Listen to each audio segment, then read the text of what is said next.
guru penggerak. Berikut kami akan menyajikan jurnal refleksi modul 2.1 tentang memenuhi kebutuhan belajar murid melalui pembelajaran berdiferensiasi. Saya Yohanes Sigit Widianmaka, calon guru penggerak angkatan 8 dari SMK Negeri 9 Jakarta. Selamat menyaksikan.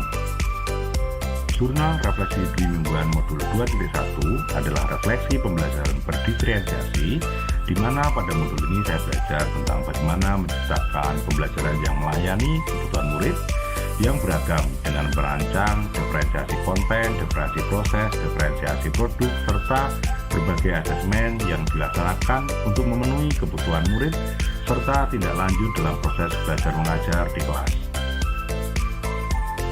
Berikut catatan saya selama mengikuti pembelajaran modul 2.1 tentang pembelajaran berdiferensiasi untuk memenuhi kebutuhan murid.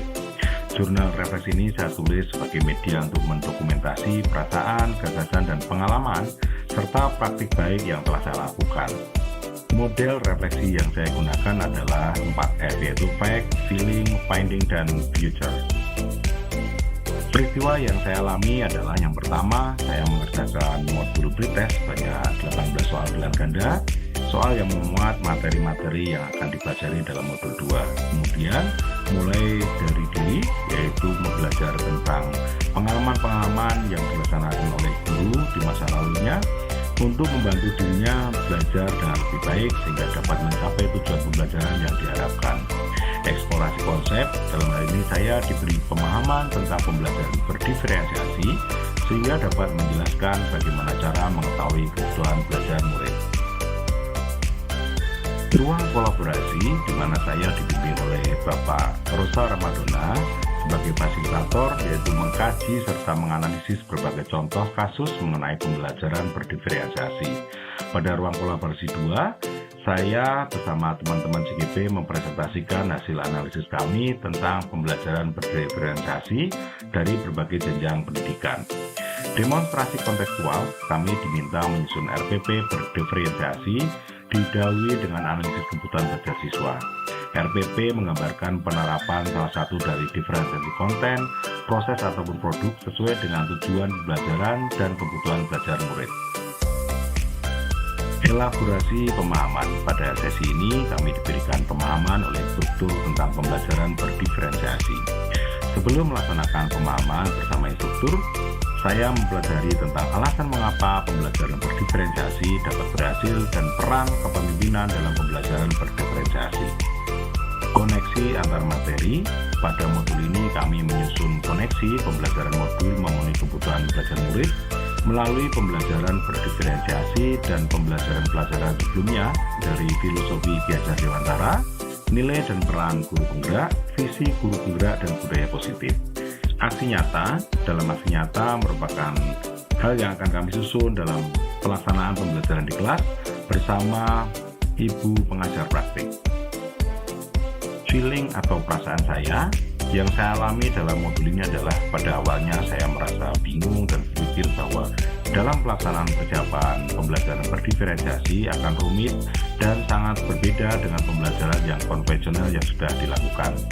Namun saya menyadari bahwa murid memiliki hak untuk mendapatkan pendidikan dengan cara yang menyenangkan dan mengasihkan sesuai dengan minat dan gaya belajarnya. Sementara guru memiliki kewajiban untuk merancang pembelajaran yang menarik dan sesuai dengan kebutuhan murid, baik dari sisi profil, minat, dan gaya belajar murid. Hal ini dapat dijawantahkan dalam pembelajaran berdiferensiasi. Selanjutnya, perasaan saya merasa tercerahkan, merasa dapat pembaruan pengetahuan setelah membaca eksplorasi konsep dan berdiskusi dengan teman-teman CGP dalam ruang kolaborasi bersama bimbingan Bapak Fasilitator. Saya semakin paham bahwa murid yang beragam memerlukan pelayanan yang beragam pula. Saya jadi semakin paham bahwa kita sebagai guru dapat mengakomodir keragaman siswa melalui berbagai macam diferensiasi baik konten, proses maupun produk pembelajaran. Finding atau pembelajaran. Pembelajaran yang saya dapatkan adalah untuk mengetahui kebutuhan belajar murid maka diperlukan sebuah asesmen diagnostik untuk mengetahui kebutuhan murid. Yang kedua, pembelajaran berdiferensiasi dapat dilakukan dengan strategi diferensiasi konten, proses, dan diferensiasi produk. Perlu diciptakan lingkungan belajar yang nyaman dan aman bagi seluruh siswa agar siswa dapat seutuhnya hadir dalam kelas untuk belajar. Perlu dilaksanakan penilaian berkelanjutan dan kemudian melaksanakan manajemen kelas yang efektif. Future atau penerapan. Setelah mempelajari modul 2.1 ini, kedepannya saya akan selalu berupaya dan berusaha untuk melayani kebutuhan murid yang beragam melalui pembelajaran berdiferensiasi dengan menyusun rencana pembelajaran yang mengimplementasikan proses diagnostik pada murid, menerapkan diferensiasi konten, proses, dan produk, serta menciptakan suasana belajar yang lebih nyaman terhadap murid. Demikian refleksi bimbingan saya tentang pembelajaran berdiferensiasi untuk memenuhi kebutuhan murid.